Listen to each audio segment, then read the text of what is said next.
بریم صحبت بکنیم من میخوام بیشتر در مورد پروداکت صحبت بکنیم و بچه ها در واقع اون ایده رو هم داشته باشن که همیشه کارایی هم میشه کرد. من لیسانس مکانیک خوندم.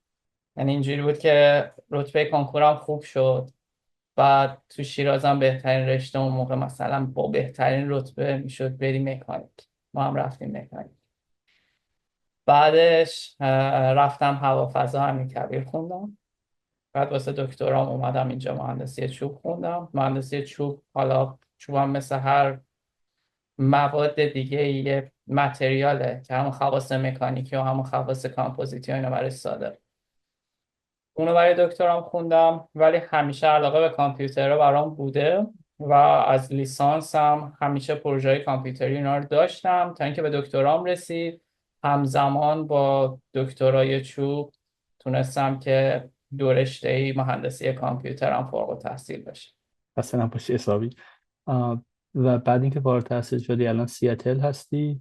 آره، الان سیاتل ساکنم. اینجا مشغول به کارم. یه 2 سال و نیمه که روی یه پروژه به اسم هازارد لاک کار میکنیم که من اینجا مهندس هوش مصنوعی هستم و کوفاندرم. اوکی.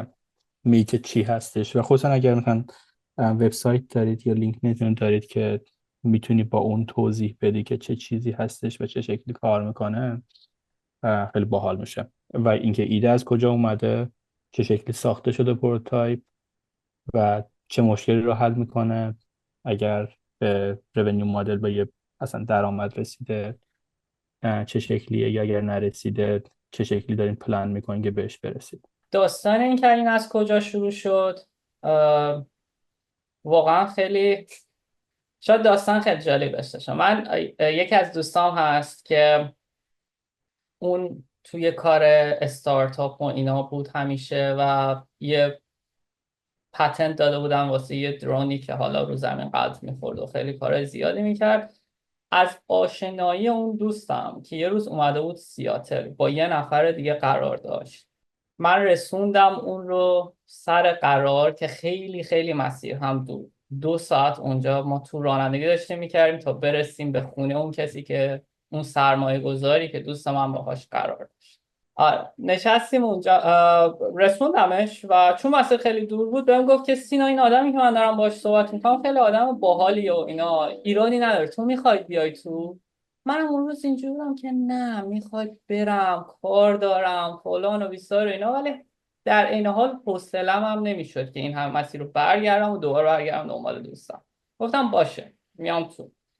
این توی خونه رفتن و سلام علیک کردن همانا و اون آدم یک مشکلی رو مطرح کنه و ما براش حل کنیم و این بشه یک استارتاپی که ما الان داریم 2 سال و نیمه روش کار میکنیم، همانا. یعنی واقعا به همین سادگی شروع شد. ولی خب شاید سادگیش بیشتر به این بود که من همیشه یه ذهن آماده ای داشتم که اینجا تو آمریکا اپورتونیتی یه لحظه و یه جا به دست میاد و باید وقتی به دست میاد بچسبی. من اون روز این اپورتونیتی رو دیدم و حاضر شدم به خاطر شغلم رو ول کنم و روی یه استارتاپ کار کنم. خب ریسک بزرگی بود، ولی تا اینجای کار خیلی پشیمون نیستم. الان راضیم از این کار. آره. حالا که پروژه چیه، من یکم توضیح میدم، بعد اسلایدار نشون میدم، چون که احساس میکنم این مشکلی رو که ما داریم حل میکنیم مشکل خیلی مختص جغرافیایی هست که داریم توی زندگی میکنیم. شاید این مشکل الان تو جاهای دیگه دنیا انقدر نباشه، مخصوصا توی ایران نباشه. یه چیزی که اینجا هست، خب مردم مواد کلا استفاده میکنن، همه جای دنیا استفاده میکنن، ولی اینجا برای اینکه HIV و بیماری هایی که از طریق خون انتقال پیدا میکنه زیاد نشه، اوتبریک نکنه، یه جاهایی یه هست که پیدا نکنه. سرنگ، آره، شیو پیدا نکنه، یه جایی هست که سرنگ رایگان پخش میکنن بین همه مردم. یعنی هر کسی میخواد مواد مصرف کنه فقط بیان که سرنگای دست دو استفاده کنن. اتفاقی که میفته اینه که خیلی هاشون این سرنگا رو میندازن کف خیابون، مثال شهری که من الان دارم توی زندگی میکنم، همه مردم به هر حال تو زندگی روزمرهشون اینو دیدن و خب خیلی خیلی خیلی خطرناکه این تو محیط زندگی باشه. بچه ها رد میشن، سگ و گربه ها رد میشن و اگر یکی از اینا بره توی بدن یکی، احتمال اینکه HIV بگیره یا اینا زیاده. اون کسی که سرمایه گذار این شرکته، همون آقایی که من با این داستان باهاش آشنا شدم، اون یه شرکتی داره که کار شرکتش تمیز کردن محیط های بیرون از ساختمان برای شرکت های تجاری. یعنی مثلا یک فروشگاه های خیلی خیلی بزرگ که پارکینگ خیلی بزرگ داره، اینا مثلا نگهداری میکنن از محیط اطرافش و خب یکی از بزرگترین شرکت های سیاتل هست. اینا خودشون به صورت روزانه تعداد زیادی سرنگ میدیدن و این براشون موزل شده بود که هم از طرفی برای کارمندای ما خیلی هزینه بره و خیلی اصلا به خاطر که سرنگ هست کارمند نمیتونیم بگیریم چون خطرناکه، میترسن برامون کار کنن. همین که اگر بره تو پای یکیشون، مسئولیتش با مای شرکت هست که درمان و همه چیشو به عهده بگیریم. برای همین خیلی خرج داره. دنبال یه دستگاهی بودن که اگر بشه این سرنگا رو پیدا کنم، یه چیزی مثل این دستگاه‌های فلزیاب پیدا کردن فلزات هست. آره، برای سرنگ باشه که بوق بوق بزنه، سرنگ قراره. الان نزدیکی سرنگه، اونجا سرنگ. و ما همچین مشکلی رو داشتیم و شاید حدود چند هفته فقط تحقیق بر این بود که چه چیزهایی، چه تکنولوژی هایی وجود داره که ما از طریقش بتونیم سرنگ رو پیدا کنیم. خب اولین چیزی که به ذهن میاد برای تکنولوژی اینه که خب یه دوربین بذاریم و یه ایمیج آنالیسیس و ایمیج کامپیوتر ویژن بذاریم، سرنگ رو دید یه بوق بزنه یه چیزی. ولی خب اگر زیر برگ بود چطور؟ خب اون موقع نمیبینم. بعد یه ایده دیگه که بود این بود که با نور پیدا کنیم، چون که هر جسمی، هر شیئی وقتی که یه نور رو از خودش بازتاب میکنه یه اسپکتروم خیلی خاص داره. اون اسپکتروم رو میتونیم مثلا حالت یه اسپری با یه متریال خیلی خاص بزنیم روی سرنگ و بگیم که آره اینو دیتکت کن. مشکلی که اون داشت این بود که خب این توی محیط کوچیک و آزمایشگاهی جواب میده، انقدر رنجش زیاد نیست و غیره و غیره و غیره، تا آهنربا بذاریم، نمیدونم متریال خاص استفاده کنیم. بهترین جوابی که بهش رسیدیم این بود که RFID استفاده کنیم. حالا من یه توضیح هم بدم که RFID چی هست قبل از اینکه یه دمو از پروداکت نشون بدم.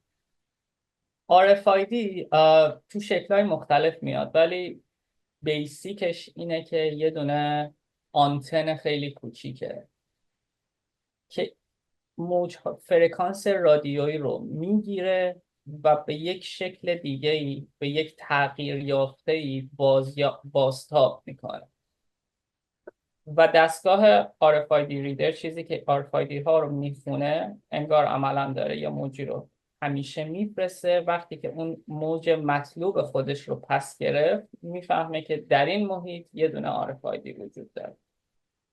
خیلی سادهش یه آنتنه. من یه ویدیو نشون بدم از محصولمون. ما کاری که میکنیم خیلی ساده، سرنگ، اون مغز وسط سرنگ، اون پلانجر سرنگ، یه RFID هایی ساختیم که آن RFID ها مثل برچسب هستن، دور این میپیچن و داخل سرنگ گذاشته میشن و سرنگ مثل یه سرنگ عادی همیشه کاربرد داره. فقط اتفاقی که میفته اینه که هر کدوم از این RFID ها یک کد مخصوص خودشونو داره که ما انگار میتونیم هر کدوم از این سرنگ ها رو شماره گذاری کنیم. اینا آره، من قبل اینکه چون بچه ها هنوز بخش الکترونیک رو کمپ هم نخوندن، بعد بعید میدونم که RFID رو بدونن. بچه اگر تو سینا منو اصلاح بکن اگر من اشتباه میکنم. آیا اون چیزی که توی مغازه ها میچسبونن به لباس ها یا به کتاب ها که اگر قبل از حساب کردن اگر اونجا عبور میکنیم یارو بوق میزنه، همون تکنولوژی RFID، اون چیزی این که چند تا تکنولوژی داریم. توی ایران من نمیدونم RFID چقدر استفاده میشه، مهم. ولی بارکد رو دیگه فکر کنم همه باهاش آشنا هستن که خط خط هست. هر آره. چیزی که میخوان اسکن کنن یه دستگاه کوچیک داره، از دور میگیرن اون بارکد رو میخونه و چیزی که بارکد هست یک کد عملا، یه دونه عدده که میگه این کتاب فلان هست، شماره فلان، جلد فلان، قیمتش هم اینه دیگه. بقیه قیمت و همه چیش رو از روی سیستم برمی‌داره، فقط یک یونیک آیدیه. کاری که RFID میکنه عیناً همونه، فقط با موج رادیویی این کارو میکنه، برخلاف بارکد که بر اساس نور این کارو میکنه. و در جواب سوالت هم آره، توی اینجا تو فروشگاه ها و اینا خب خیلی هست. توی ایران من یه مقدار تحقیق کردم، اتفاقا میخواستیم با چند نفر از ایران کار کنیم، ولی چیزی که من متوجه شدم این بود که خیلی تکنولوژیش هنوز جا نیفتاده اونجا. چرا توی یه سری مغازه هایی که من توی کتاب فروشی ها دیدم توی ایران هست، یه جاهایی هم مثلا سر لباس و اینجور چیزایی که قیمتی هستش میفروشن وجود داره. من یه لحظه اسکرینم شیر میکنم و میخوام مطمئن بشم که بچه ها RFID رو میفهمن که چی هستش. ما داریم در مورد همچین استیکرهایی صحبت میکنیم، درسته؟ آره، عکس سوم از سمت چپ. آره این، آره همین، این خیلی شبیه به RFID هست که ما استفاده میکنیم. هر اوکی. کدومش یه دونه است. بعد جالبیش به اینه که این خودش روی خودش یه مموری هم داره. یعنی مثلا این، من دقیق نمیدونم الان یادم نمیاد که چند تا کرکتر رو میتونه بگیره، ولی مثلا فرض کن که 60 تا کرکتر رو میتونه بگیره. از این 60 تا کرکتر مثلا 20 تا کرکتر اولش فیکسه که هر کدوم از این کرکتر هم یه عددن، یه آره. هگزادسیمالن. مهم. 20 تای اولش مثلا فیکسه که خب یونیک برای همین استیکره. اون تعداد بقیهش قابل تغییره. برای همین اوکی. میتونیم مثلا استفاده کنیم و بزنیم که مثلا این چه جور محصولی هست که ما داریم اسکن میکنیم. اوکی. و میتونه چقدر ریز باشه؟ یعنی واقعا اینقدر که انگشت یارو هستش اینقدر ریز میتونه باشه؟ آره، RFID خیلی میتونه ریز باشه. بذار پس من یه توضیح کلی راجع به RFID ها بدم. RFID ها در اصلا شکل‌ها و تکنولوژی های مختلف میان. اول از همه ما RFID پسیو داریم و اکتیو. مهم. RFID اکتیو توی خودش باتری داره و از خودش موج رادیویی متساطع میکنه. نه. آره، اوکی. فارسی کلی کلی کم. بعد نه، از I can see that. ساعت‌ها. آره خیلی سخته واقعا بعضی اوقات فارسی کلمه فارسی استفاده کردن، چون که اینجا همش عادت کردیم به کلمه های انگلیسی شو بگیم. RFID اکتیو از خودش موج رادیویی تولید میکنه، ولی RFID پسیو فقط بازتاب میکنه، خودش برای خودش هیچ باتری نداره. بعد حالا بر اساس موجی که قبول میکنن، یعنی موجا چقدر دامنه موج بلند یا کوتاهه، باز شکلشون فرق میکنه و از لحاظ خود شکل و اون هندسه RFID هم باز متفاوت هستن. به صورت کلی هرچی بزرگتر باشه اون بردی که داره خیلی بیشتره. یه چیزی مثل ایرتگ RFID حساب میشه؟ من تکنولوژی ارتگ رو نگاه نکردم، شاید اون بلوتوث باشه. اوکی. پس با این حساب صحبت این بوده که پسیو و اکتیو داریم و اکتیو باتری داره. داره. درست. و بس برای همین هم دامنه بردش بیشتره. RFID پسیو صرفا یه استیکریه که اون استراکچر رو داره، یه مموری هم داره و بر اساس همین مموری ما میتونیم اطلاعات محصولمون رو بهش بدیم یا این رو کد بکنیم که وقتی یه موجی گرفت چه موجی برگردونه، همچین اطلاعاتی. درسته؟ اوکی. درسته. با این فهم که الان تقریبا فهمیدیم RFID چه چیزی هست و چقدر ریز میتونه باشه، بنابراین میدونیم که یعنی الان میفهمیم که این میتونه بچسبه به سرنگ و یه دیتکتوری باشه بالا سرش یا هر چیزی و یه موجی بفرسته و وقتی موج برگشت این رو بفهمیم که یه سرنگ اونجا هستش. همچین ایده ای. درسته. اوکی. ببین به صورت کلی هم اصلا بارکد رو هم در نظر بگیریم، اینا یه سری شماره های یونیورسال جهانی دارن که مثلا اگر فلان محصول با 4231 شروع شد، این کتاب است. آره.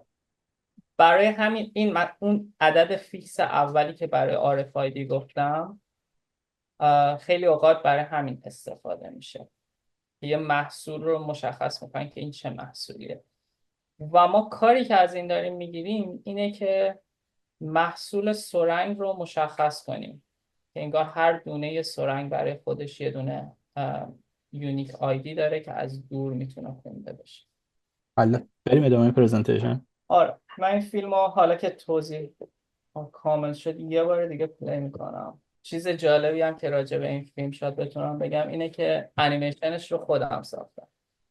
یعنی ما یه جایی بود که نیاز داشتیم که یکی برامون همچین انیمیشنی بسازیم، چون همین داستانی که الان ما صحبتش رو کردیم خیلی سخت بود همیشه توضیح دادن به همه که چی هست، راجع به چی داریم صحبت میکنیم. یه انیمیشن میخواستیم و پلی کن. برای یه جلسه باید آماده میشدیم که 3 روز بعدش بود. من خودم 1.5 روز نشستم یاد گرفتم که چجوری با بلندر کار کنم و انیمیشن رو ساختم. نایس. دوباره پلی میکنید انیمیشن رو.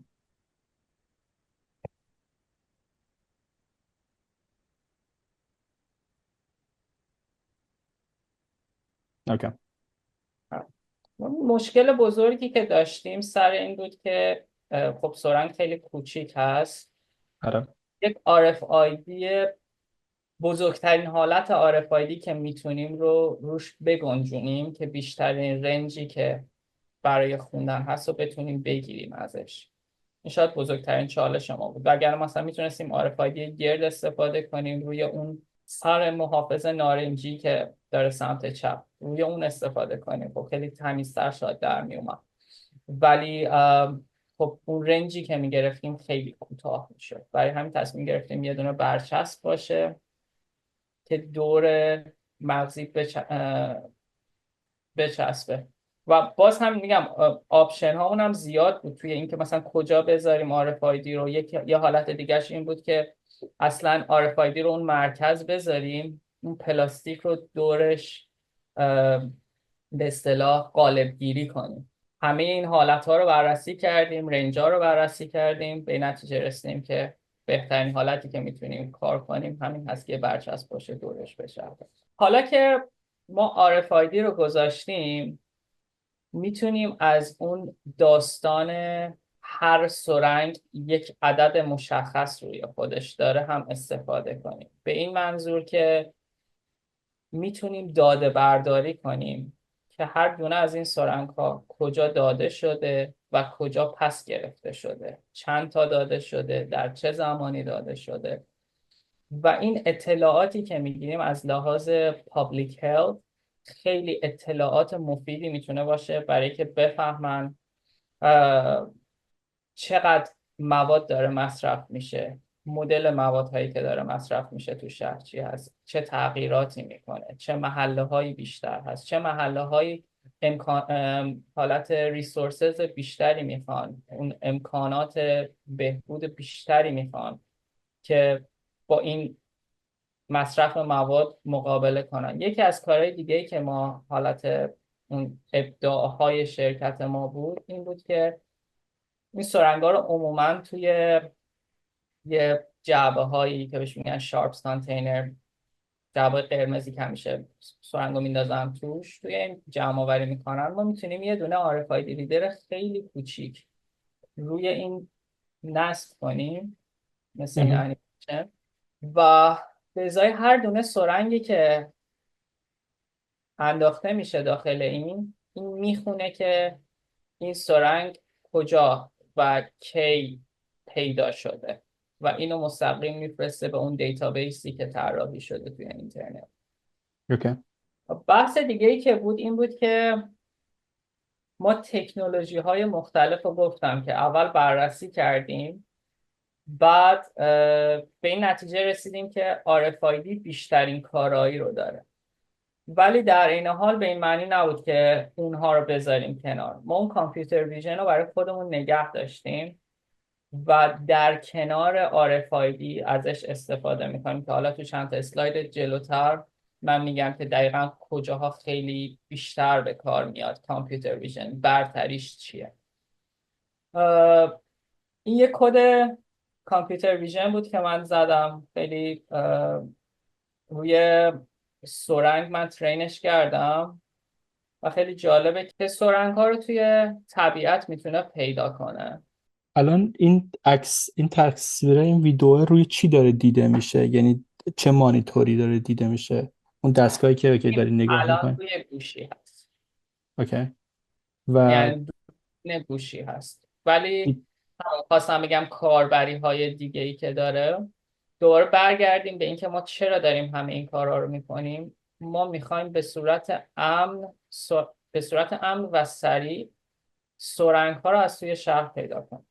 خب یه راهش همون اون چیزی که گفتم مثل فلزیاب میچرخه هست. خب یکی بگیره دستش اون دستگاه رو و تو شهرها بره و پیدا کنه، مثلا بوق میزنه و این پیدا میکنه و برمی‌گرده. ولی هنوز اونقدر سریع که ما میخواستیم نبود. این الان تکنولوژی میتونه خیلی خیلی خیلی کار رو ساده تر کنه. یعنی کل هدف اینکه یه استارتاپ داشته باشه اینه که آقا مثلا کار 10 نفر رو یه نفر بتونه انجام بده. کار یه روز رو توی یه ساعت بتونه انجام بده. و هدف ما این بود که بتونیم این رو روی ماشین و روی درون نصب کنیم و یک منطقه خیلی بزرگ رو در عرض 20 دقیقه 1 ساعت با این درون اسکن کنیم و پیداش کنیم، تعداد سرنگا و جای سرنگا رو پیدا کنیم. الان 2 تا فیلم من اینجا دارم پلی میکنم، فکر کنم روی زوم خیلی جالب نیست. این درونیه که ساختیم که دستگاه RFID ریدر روش نصبه و پایینش هم یه دوربین هست. این اجازه رو میده که توی منطقه بزرگ خیلی سریع اسکن بشه و این نتیجه کار هست سمت راست. من فکر کنم اگر پاس کنم اینجا بهتر نشون داده میشه. میبینیم الان دور سرنگ ها یه مربع قرمز کشیده شده. آره. حالا چرا کامپیوتر ویژن رو هم گذاشتیم اینجا؟ اتفاقی که میفته اینه که RFID موج رادیویی هست دیگه. موج رادیویی توی فضای تقریبا کروی پخش میشه.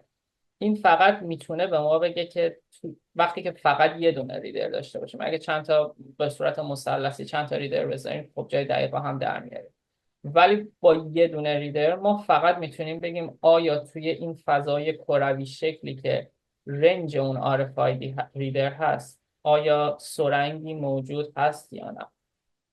خب اون فضای میتونه 10 متر باشه و پیدا کردن اون سرنگ توی همون فضا خودش یه چالش دومه. برای همین ما اومدیم یه دوربین رو گذاشتیم که از سرنگ ها عکس بگیره و نه تنها با دقت خیلی خیلی بالایی بگه دقیقاً سرنگ اینجاست و علاوه بر اون اطلاعاتی که برای دیتابیسمون میفرسته که در فلان تاریخ در فلان مکان این سرنگ پیدا شد، لطفاً برید جمعش کنید. عکسش هم میفرسته برای اون کسی که قراره بره با دستش این سرنگو با اون یا هر چیزی که از سرنگو برداره. فلان مکان منظور کوردینیت میفرسته، یعنی طول عرض جغرافیایی یا چه شکلیه؟ آره کوردینت میفرسته، کوردینت جایی که سرنگ سرنگ هست. پیدا شده میفرسته. که حالا من یه ویدیو هم از اپمون دارم. باز میگم اون مدت زمانی که ما واقعا گذاشتیم تمام تکنولوژی ها رو بررسی کنیم خیلی کمکمون کرد که نه تنها یک دو بلکه الان حالت سوم، نکته سومی که توی سرنگ وجود داره رو این رو هم اضافه کردیم. اینا میخوام بگم که ما به نتیجه رسیدیم که خیلی خوب میشه اگر سرنگ ها اون متریال پلانجرشون مغزیش از آره مواد فلورسنس ساخته شده باشه، چون خیلی اوقات شبها میرن میگردن این سرنگا رو. کارهای آره کلا تمیز کردن از خیابونا و اینا وقت خلوت نصف شب انجام میشه و به سادگی این که یه دونه یووی لایت، یه چراغ یووی داشته باشن توی خیابون بندازن، خیلی راحت میتونن این سرنگا رو پیدا کنن، اصلا فقط با دیدنش. آره.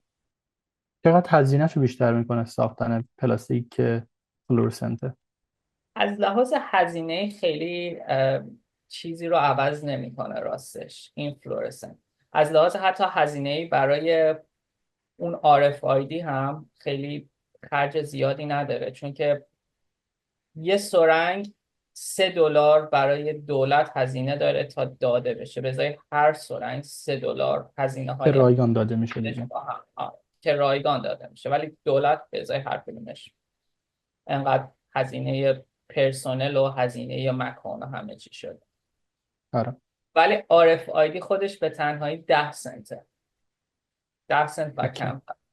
برای همین یعنی اون هزینه‌ای که اضافه میشه به گذاشتن این تکنولوژی، گذاشتن این سیستمی که یکم امنیت رو میبره بالا، به نسبت هزینه‌ای که الان داره صرف این کارها میشه خیلی کمه. جدا از اینکه در طول مسیر خیلی هزینه ها رو کم میکنه. اون هزینه هایی که توضیح دادم، آره کسی خدمه ببینه، هزینه تعداد آدمی که باید الان صرف این میشه که این سرنگا رو پیدا کنن، خب خیلی تعداد کمتر میشه. آره، پس یکی از دیگه از چیزهایی که روی این سرنگ ما گذاشتیم اینه که مواد از مواد فلورسنس ساخته بشه.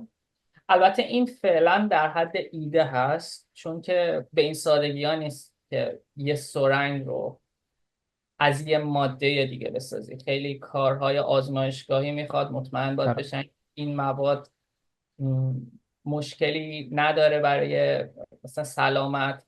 ولی خب در حد اینکه ما پتنتش رو داده باشیم و این ایده رو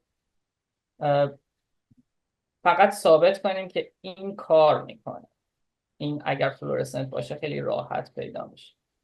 یه دونه انیمیشن دیگه اینجا دارم، این هم یه مدل سازی هست از درون که داره سرنگ ها رو توی شب پیدا میکنم. یووی لایتش روشن شد، اونایی هم آره، که لایت هستن روشن میشه سرنگان. و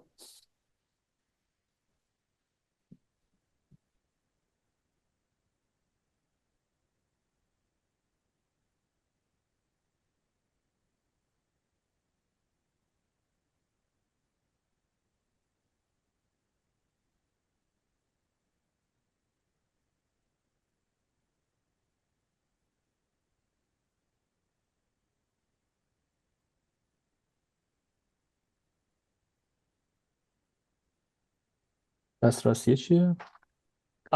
این هم یه عکس واقعیشه از اینکه مهم. توی شب الان سرنگه که اینجوری جلو درخشن. خونته؟ آره. اول هست.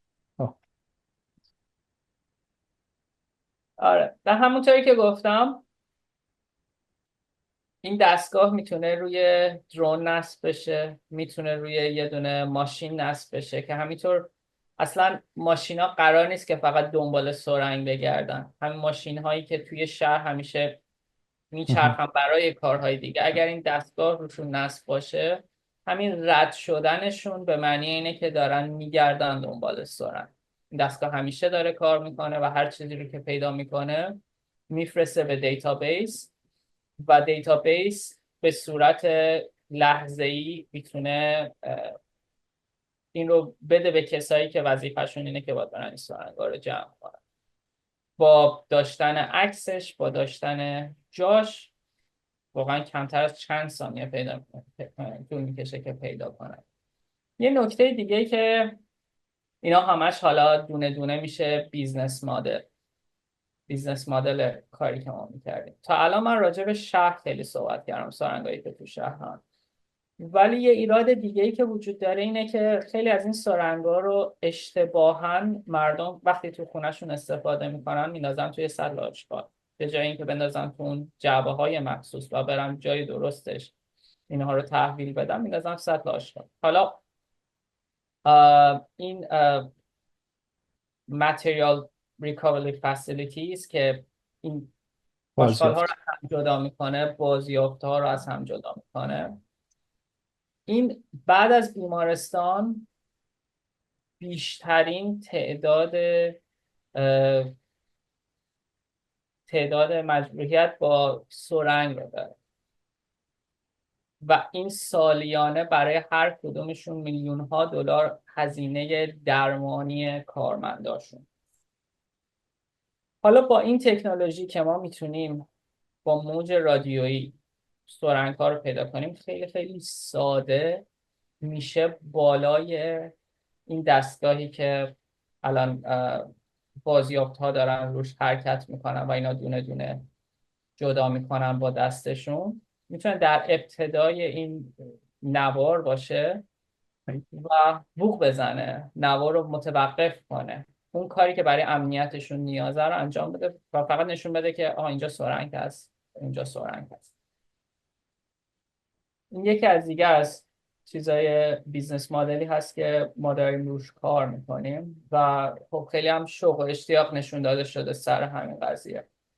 بهم میگی که مثلا چه رنجی یا چه شعاعی رو میتونه سرنگه میتونه پیدا بشه؟ و حالا یکی از بچه هم سوال پرسیده که آیا شرایط آب و هوایی و غیره هم میتونه تاثیر داشته باشه؟ آره، شرایط آب و هوایی، چیزی که تاثیر داره آب هست. آب این موجای رادیو رو جذب میکنه، برای همین مثلا پیدا کردن سرنگ روی یه زمین خیس رنجش کمتر هست تا زمین خشک. Right. توی آب پیدا کردنش سخت‌تر از توی خشکی. ولی جدا از این نه، خیلی تاثیر دیگه ای نداره.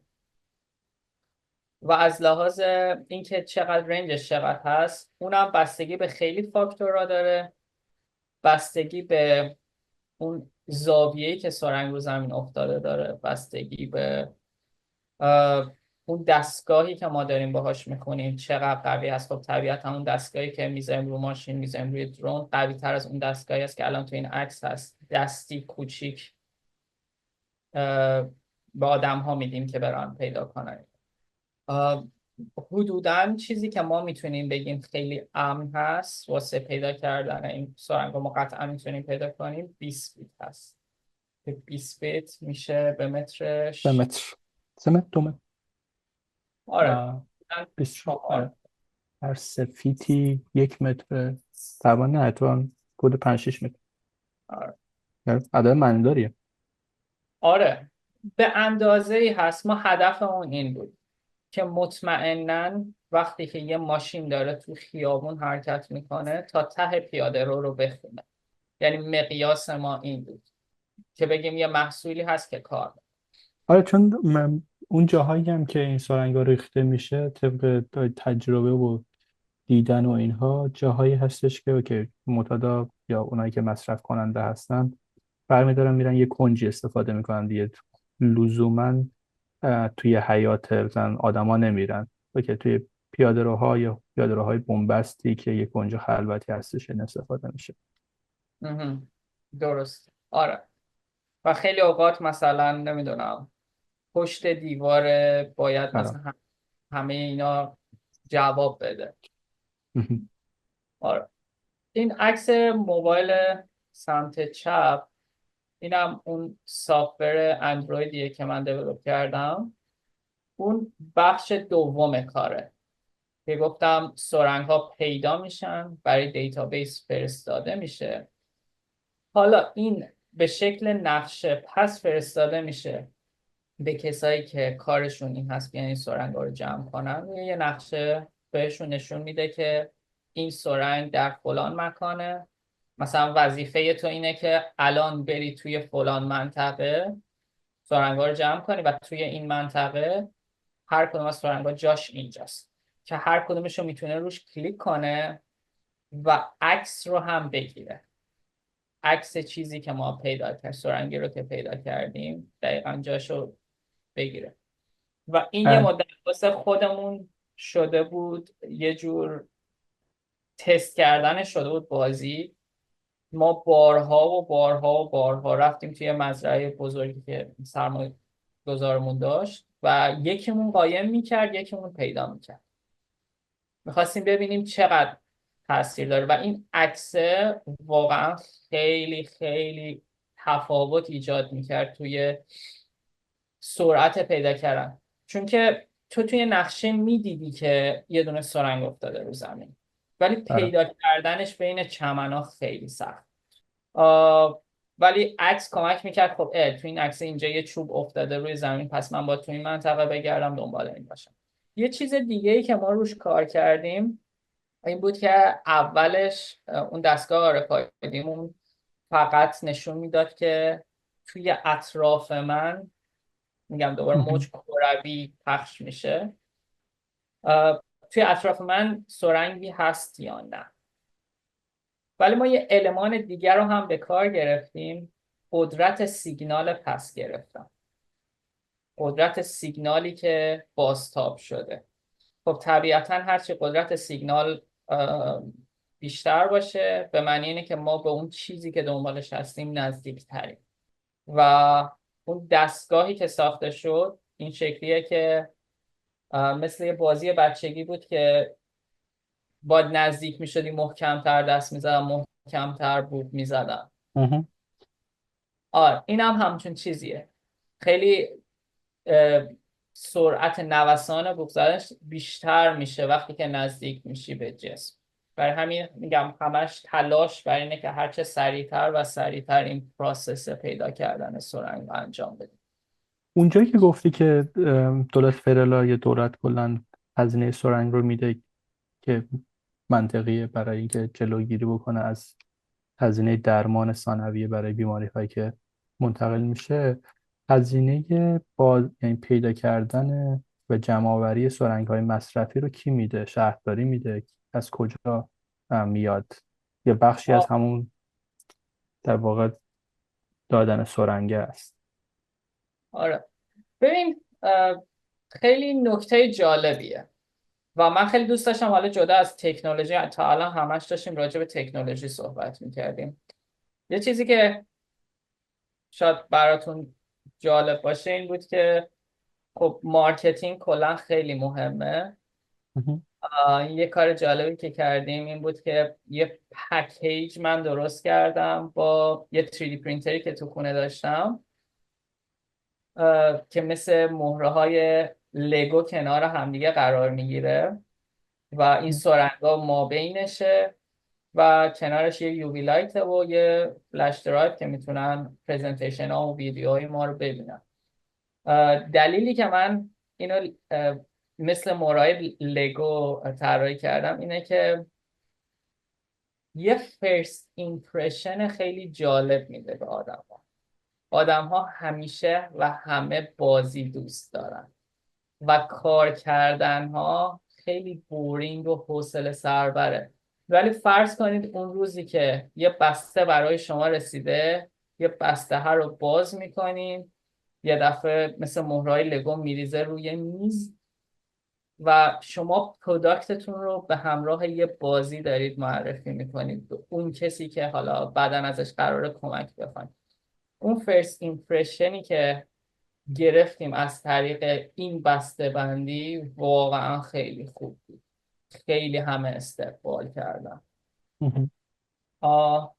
اینم میگم همون حالت مدل های مختلفی که ما تست میکردیم این پروداکت رو، یکی از تستامون این بود که تعداد خیلی زیادی کیسه زباله گذاشتیم توی منطقه، توی تعدادش سرنگ بود، توی تعدادش نبود و وظیفه این بود که یکی بذاره یکی بره پیدا کنه و ما درصد دقت رو میسنجیدیم اینجوری. آره این کل پرزنتیشن من اینو ببندم. خب اول سوال من جواب بده و فکر کنم که وصلم هستش به چیزی که میخوای بگی از بود قانونی و سیاسی. سوالت این بود که چه هزینه پیدا کردن سرنگ ها از کجا میاد، کی اینها رو جمع آوری میکنه. آره. این دقیقاً دلیلی بود که ما اینو شروع کردیم. خیلی هزینه، خیلی جای هست و نیست. یه جاهایی مثل اون مرکز شهر سیاتل، خب گروه‌هایی هستن که از دولت پول میگیرن که شهر رو تمیز کنن به همراه سرنگ. ولی خیلی شرکت‌های دیگه، خیلی آدمایی که خونه خودشونو، جلوی خونه خودشونو تمیز میکنن، اوکی تمیز کردنه به خاطرش دارن ممکنه پول بگیرن، مثلا سرمایه‌گذار ما به خاطر تمیز کردن داره پول میگیره، ولی به خاطر سرنگ پول نمیگیره. آره. که میگیره به اندازه اون ریسکی که داره میکنه که کارمنداشو بفرسته جایی که سرنگ هم ممکنه باشه نیست. برای همین مکانیزمی خیلی وجود نداره. و بعد سیاسیش رو که خواستم بگم این بود که همه اینایی که من گفتم خیلی شاید واضح الان به نظر بیاد، همونطور که برای ما اولش خیلی واضح به نظر میاد. آره سرنگ تو خیابون چه ایده خوبی، بریم پیداش کنیم، چقدر خوب که میتونیم پیداش کنیم. ولی واقعیت این نبود. خیلی خیلی آدم ها مخالف ما بودن. چرا مخالف ما بودن؟ چون اولین سوالی که به وجود میاد سرنگ تو خیابونه، داریم تو اخبار راجبش صحبت میکنیم، از کجا اومده؟ و این از کجا اومده انگار ما بر علیه کسایی هستیم که دارن این سرنگا رو میدن. ما اینو مجانی میدم. آره ما اینو متوجه هستیم که اونا با نیت خیر برای اینکه HIV و اینا زیاد نشه دارن این کارو میکنن. ولی فعل گفتن این که سرنگ ها تو خیابونه این شکلی برای ما به نظر میاد از جانب دیگرون که انگار ما بر علیه اونا هستیم. آره. برای همین ما یاد گرفتیم که نباید راجعش صحبت کنیم. و چیز جالبی که این ما بارها و بارها و بارها با آدمای مختلف صحبت کردیم، رفتیم جاهای مختلف پرزنت کردیم ایده‌هامونو و این رو هی می‌دیدیم. این ترند این که آدما واقعا نمیخوان اکنالج کنن، به صلاحشون نیست اکنالج کنن که تو خیابون سرنگ هست. تا الان دیگه یه جوری برداشته شده و حل و فصل شده، بقیه‌اش هم میشه. نه خیلی آره. انگار مشکل اونها نیست. نمیپذیرن یا نمیخوان آره. و این بپذیرن. آدم ها دقیقا کسایی هستن که ما باید باشون کار کنیم. این کسایی که باید. سرنگ ها رو دارن پخش میکنن. اما بزرگترین مشکلمون اینه که خب ابعاد پروژه خیلی زیاده. در سال حدوداً 1.5 میلیون 2 میلیون سرنگ داده میشه به آدمایی که مواد مصرف میکنن. و برای که تکنولوژی ما کار کنه این سرنگا باید از روز اول RFID داشته باشن. پس ما باید با کسانی که اینا رو پخش میکنن کار کنیم، ولی اونا دلشون نمیخواد با ما کار کنن چون کار ما برای اونا افزوده ای نداره. نداره. خب که این شد اون چالش سیاسی اجتماعی که ما داشتیم. حالا چه کار کنیم اینجا؟ خبرنگار نداریم از خبرنگار کمک بگیریم؟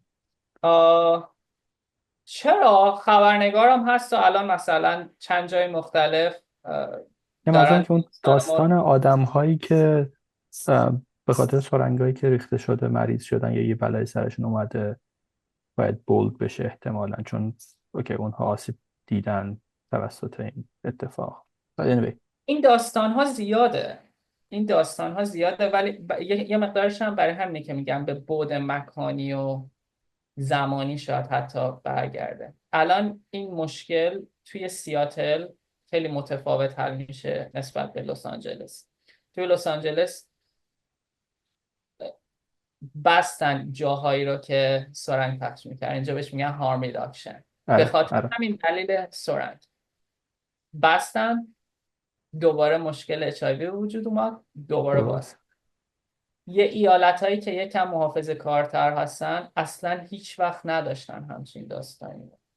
یه ایالت هایی که مثل ایالت ما اینجا خیلی آزادتر هستن، اینا حتی اصلا میگم نمیشه راجع به مشکلات این شکلی باهاشون صحبت کرد. خیلی داستان سیاسی مختص یک جغرافیا میشه. اینجا هم داریم دیگه، ما هم تو این آره. شهر داریم دیسپنسری یا جایی که سرنگ پخش میکنن و آدم ها میتونن به صورت رایگان تا ساعت 3 ظهر باید بتونن برن بگیرن، یا همچین چیزی هستش که باید برن آره. سرنگ بگیرن، سرنگ سالم بگیرن و حالا مصرف میکنن. من دیدم که و جالبش اینه که غالبا همون بغل همون جایی که مصرف چیز میکنن میگیرن مصرفشون میکنن و میندازن میره. آره. آره. همین. اینجوری. من مخالف این نیستم که حالا اینا سرنگ پخش میکنن، خیلی چیزهای دیگه هم پخش میکنن، مخالف این بله. نیستم. به نظر من کار واجبیه و باید حتما انجام بشه. خیلی آدم ها مخالفشن، ولی بحث ما اینجا اینه که خیلی بی‌مسئولیت داره پخش میشه سرنگ ها. هیچ راهکاری برای جمع آوری دوبارش نیست و این واقعا داره. خب ما یه جامعه معتاد داریم، کسی که داره مواد مصرف میکنه. یه جامعه غیر معتاد هم داریم. اینا خب خیلی دارن اهمیت میدن به اون جامعه‌ای که مواد مصرف میکنن، ولی انگار پشت گوش انداختن جامعه‌ای که سالمه. خب مثلا بچه داره از اونجا رد میشه، حیوانات دارن از اونجا رد میشن، خانواده. این جامعه تحت ریسک رو. آره. خب خواستم اینو بگم که ما باید یه چیزی رو پیدا میکردیم که به این هارم ریداکشن، این جایی که سرنگ پخش میکنم، بگیم این محصول ما به درد شما میخوره. ما متوجه شدیم که پیدا کردنش براشون کافی نیست.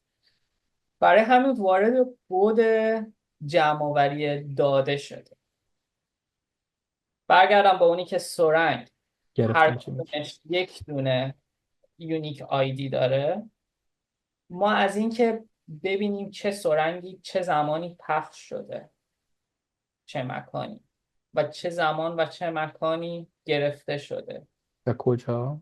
و کجا. آره، خیلی اطلاعات میشه گرفت از این. آره یعنی واقعا اطلاعاتی میشه گرفت که جون نجات میده. آره آره آره.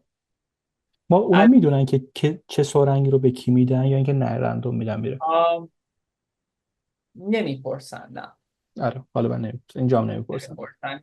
هیچ گونه سوالی نمیپرسن. واقعا شما فقط میری داخل، میگی من سرنگ میخوام. سرنگ خالی هم بهت نمیدن، همیشه همراهش کاتالوگ میدن که اگر خواستی ترک کنی برو اونجا، اگر نیاز به محصولات بهداشتی داشتی برو اونجا. همیشه همراهش مثلا موادی میدن که اگر کسی اووردوز کرد بتون از خودش نگهداری آره. کنه، زخمش رو ببنده. خیلی چیزای دیگه همراهش هست و تنها آیتمی که خطرناکه واقعا برای جامعه شاید همین سارنگ باشه. آره. وگرنه تکنولوژی RFID رو ما میتونستیم رو هر چیز دیگه ای نصب کنیم. یعنی ما داریم جسم پیدا میکنیم، این جسم آره میتونه دیگه. هر چیزی آره باشه. ما از امر رفتیم سرنگ که چیز خطرناکیه رو و خب مفیدتره رو پیدا کنیم. آره، برای همین ما رسیدیم به بخش برداشت اطلاعات داده. یه مثال بزنم، مثلا اینکه ما اگر بدونیم که روزانه فلان مکان 2000 تا سرنگ میده، یه دفعه در عرض یه روز تبدیل شد به 500 تا. این خودش خیلی معنادار میتونه باشه. آره معناش میتونه این باشه که مثلا ممکنه یه برنامه یه چیزی گذاشتن که مردم برن ترک کنن، مردم مثلا ضد اعتیاد و این چیزا. ممکنه این موثر بوده، به خاطر همین تعداد سرنگ اومده پایین، کمتر. یا اینکه ممکنه معنی این بده که مردم دارن یه مواد دیگه استفاده میکنن که تزریقی نیست، دارن مثلا سموک میکنن.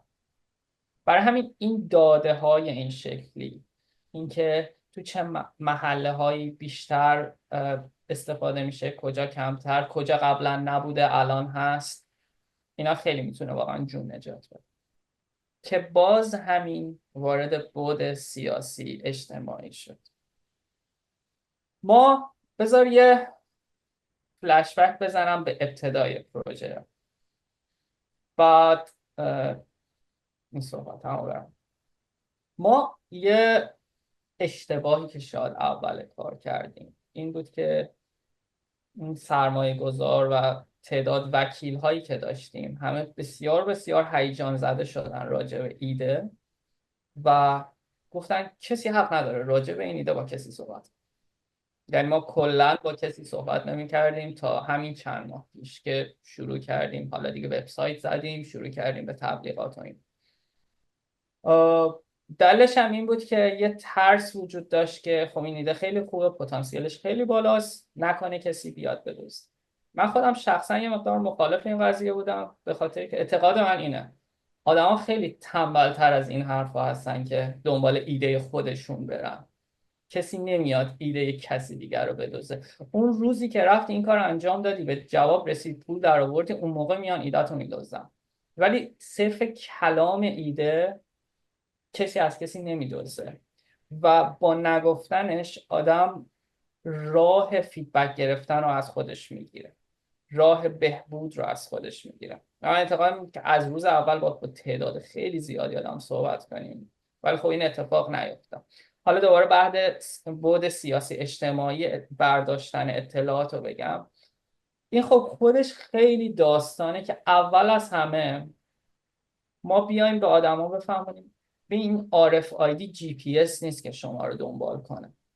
ما درست اطلاعاتتون رو میگیریم ولی کسی رو دنبال نمی‌کنیم. همه خیلی، چون بحث خیلی حساسی هم هست دیگه، یه کار خلافه، یه کاریه که نمیدونم کلی گنگستر و فلان و بیسار دخیلن تو این قضیه و ما داریم روی اون ابزار استفاده یه دستگاهی میذاریم که میتونه اطلاعات برداری کنه.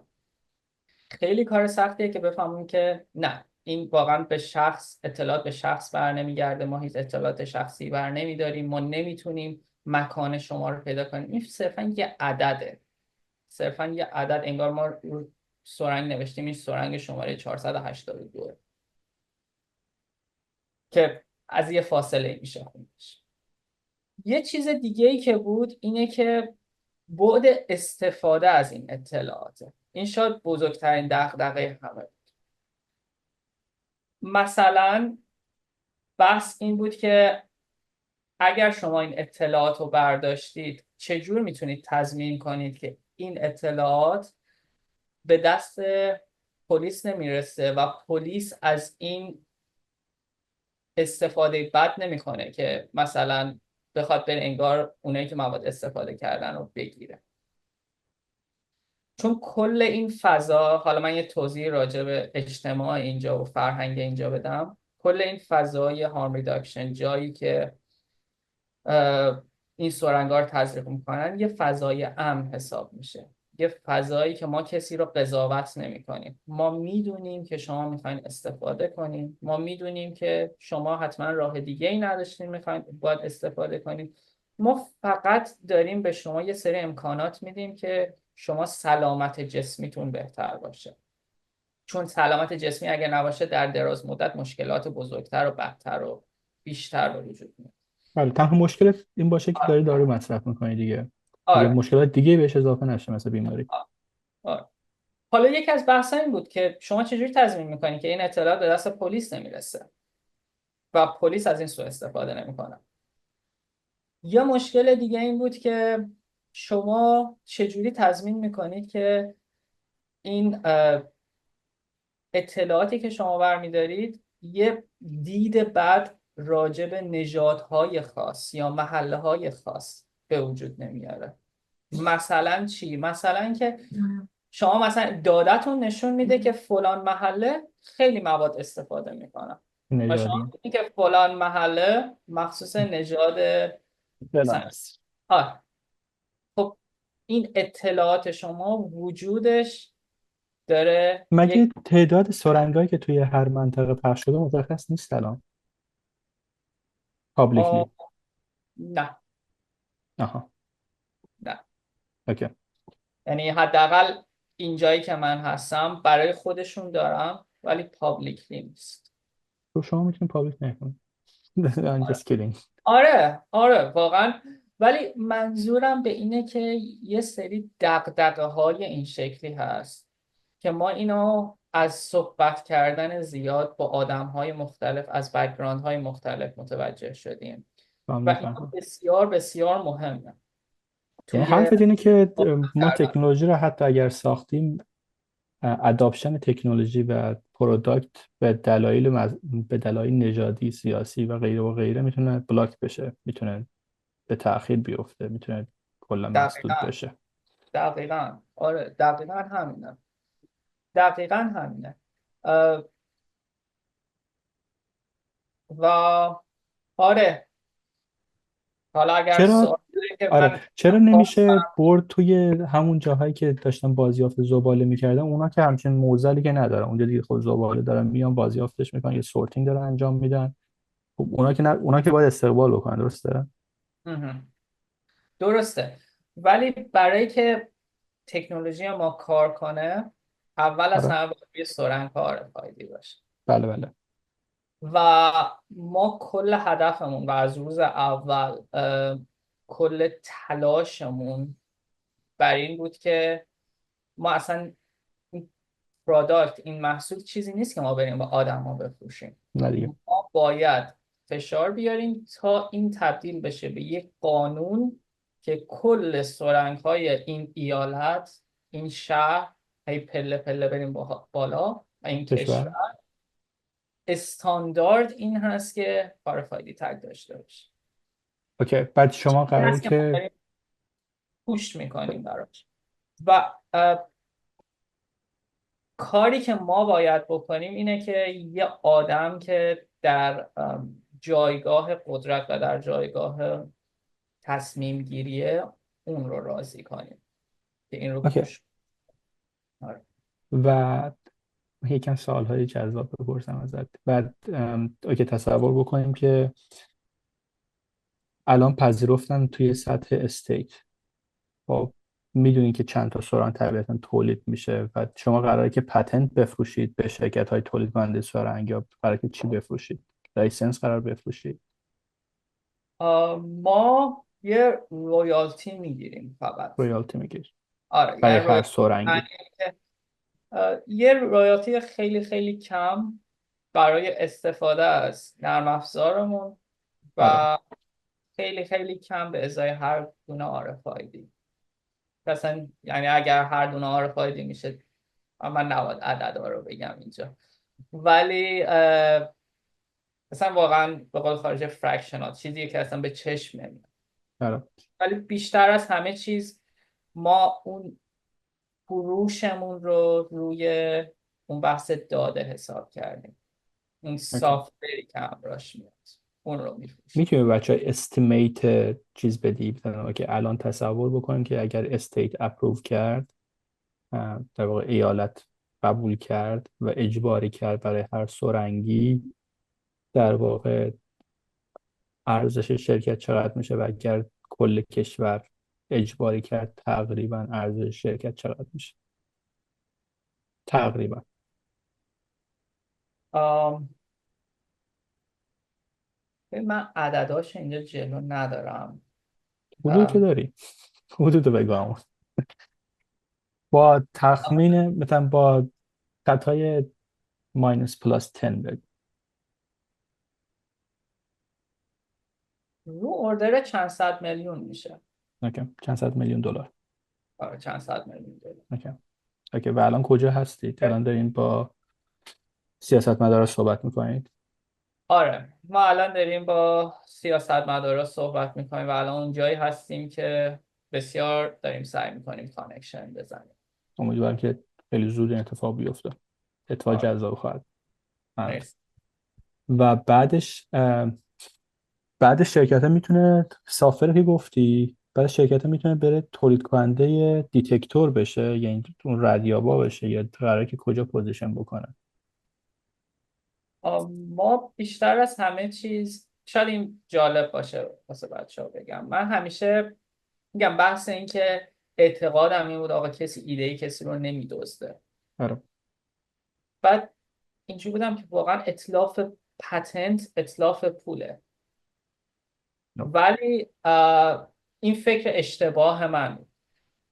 من شانسی که آوردم توی مدتی که کار میکردم با آدمایی که واقعا خبره اینجور کارا بودن صحبت میکردم و شاید واقعا جذابیت یه کار جدید کردن هم همینه که با یه سری آدم صحبت میکنی که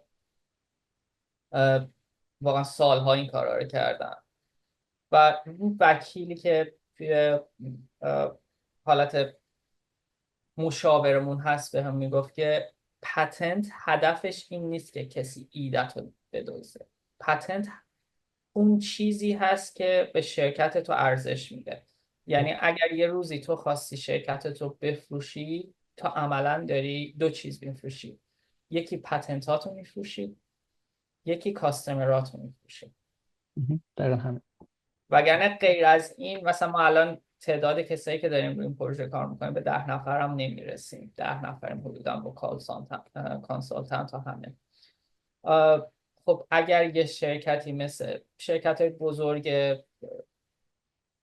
مدیکال، شرکت های بزرگ سرنگسازی، اونا تصمیم بگیرن این ایده رو پیش ببرن، اونا تو یه ماه کار یه سال ما رو میکنن و کانکشن هایی که دارن خیلی بیشتره.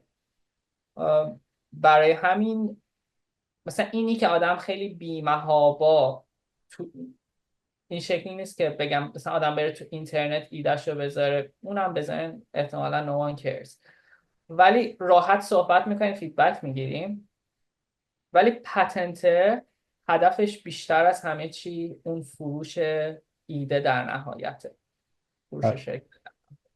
اوکی. آقا دمت گرم. به نظرم الان جای خوبی هستیم که توان بستیم همه چی رو. بریم سراغ بچه‌ها.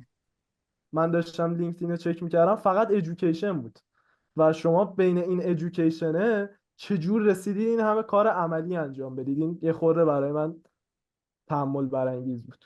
آره من همیشه خب سالهای سال من تو دانشگاه بودم. آره شاید بیشتر 12 سال احتمالا. آره ولی خب ما بینش من همیشه علاقه داشتم به کارهای به تولید محصول. خیلی ساده بگم به تولید محصول من خیلی علاقه داشتم. من همیشه دلم میخواست یه چیزی که وجود نداره رو بسازم و اون شوق استفاده کردن از محصول من رو تو صورت دیگرون ببینم. حالا این محصول میتونه یه نرم افزار باشه، میتونه این کاری باشه که الان میکنم، میتونه یه موسیقی باشه، میتونه هر چیزی باشه، ولی در نهایت یه محصوله. و خیلی من همیشه خودم رو به انجام دادن کارهای جدید باز گذاشتم و این برام خیلی منفعت داشت همیشه.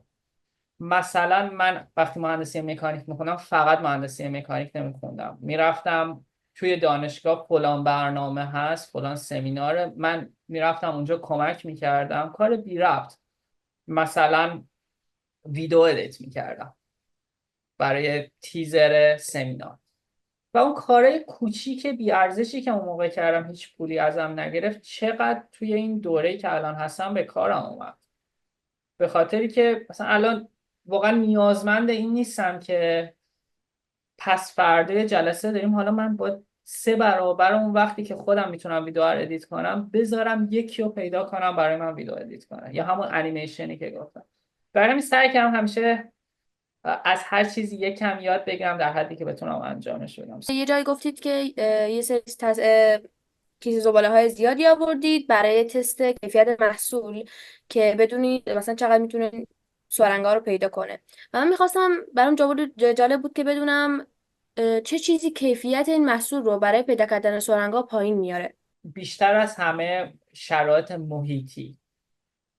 مثلا همون آب رو که مثال زدم، اگر توی یک جای خیس باشه اون قدرت پیدا کردنش میاد پایین. توی فلزات موجای رادیویی خیلی هاشون از اون فرکانسی که ما استفاده میکنیم از فلزات رد نمیشن. و چیزهای این قبیل، چقدر موادی که دورش هستن، چیزهایی که دورش هستن فشرده هستن. آیا پشتش دیواری هست یا پشتش فضای باز هست؟ چون میگم ما با بازتاب کار میکنیم، اگر یه دیوار باشه خب این میخوره و بر میگرده، ولی اگر فضای باز باشه میخوره و دیگه بر نمیگرده، شانس برگشتنش کمه. حالا درسته زمین و اینا هم به هر حال یه مقدار بازتاب میکنه ولی شانس برگشتنش کمتر. شرایط محیطی خیلی تاثیر میذاره. حرفش این هستش بوده یه تیم 10 پلاس نفره داره روی ایده 2 سال داره کار میکنه و خب کلی هزینه داشته، هزینه انسانی داشته و هزینه حالا دیولپمنت داشته. اون سرمایه گذار روی چه حسابی این هزینه رو داده یا میدهد؟ درسته سایه؟ این سوال خیلی خوبیه. سرمایه گذار فکرش به اینه که مثل هر چیز دیگه ای که سرمایه گذاری میکنم، مثلا من تو بازار بورس هم پولمو بذارم ممکنه بره بالا، ممکنه بیاد پایین. اینم مثل هر چیز دیگه ای ممکنه موفق باشه، ممکنه ناموفق باشه. شاید بیشتر سوال به این برگرده که ما اگر بخوایم با یه سرمایه گذار صحبت کنیم چه نکته هایی داره. یه سرمایه همون. گذار، آره، یه چیزی که برای سرمایه گذاران مهمه و دلشون میخواد پولشون رو اونجا بذارن اینه که پول تصاعدی بره بالا.